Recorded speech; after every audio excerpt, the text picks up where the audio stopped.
Hi, Jeff here with Corsair. I'm going to build a system using the Corsair Carbide Series 400R case. It's a mid-tower case, but it has a lot of internal volume, so we're going to take the opportunity to fill it with some large components.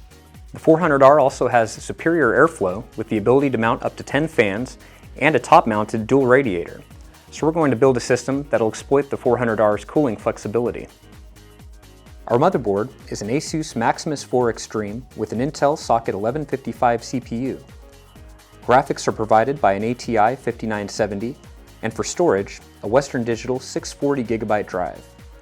The 400R comes with 3 fans built in, but we're adding 5 more 120mm fans. We're also cooling the CPU with the Hydro Series H100 Extreme Performance Liquid CPU Cooler. We're adding 8GB of Vengeance DRAM.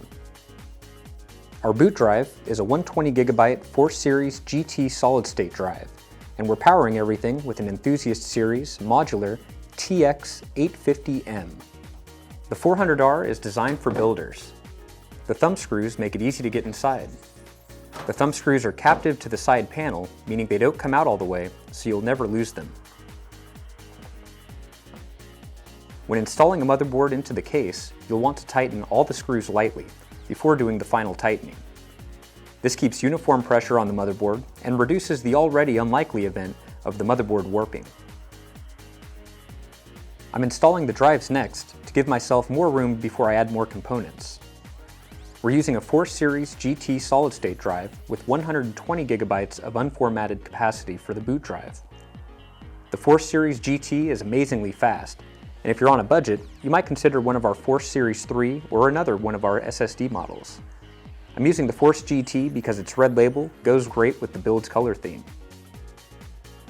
120GB is enough to hold the operating system and plenty of games and applications, but we're installing a 640GB mechanical hard drive for extra storage.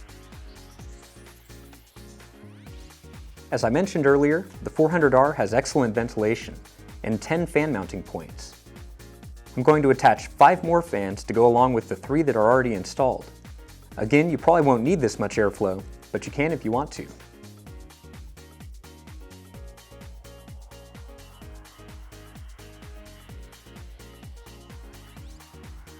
Now we add the H100 Extreme Performance Liquid CPU Cooler.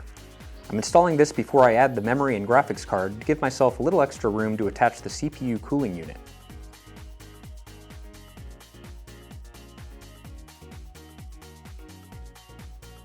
High-performance Vengeance memory comes in multiple colors.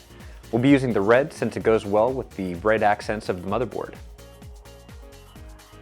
We're installing 2 4GB modules for a total of 8GB.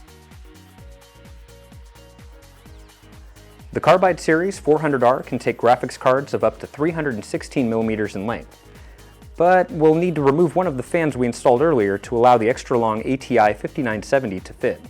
Even the pros hit snags every once in a while. With 9 other fans installed, there's still more than enough cooling power.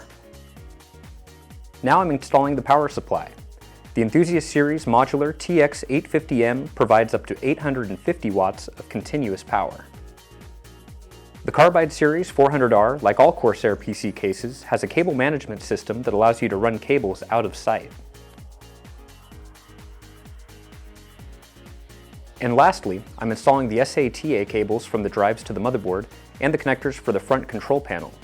The front control panel includes 2 USB 3.0 connectors, 1 FireWire, headphone and microphone jacks, and switches for power, reset, and lighting for the front 2 fans. The hardware is all set up, and all we have left to do is install the operating system. Total build time was less than an hour, and the builder-friendly features of the Corsair Carbide Series 400R made things easy. Thanks for watching, and as always, if you have any questions, here's how to get in touch with us.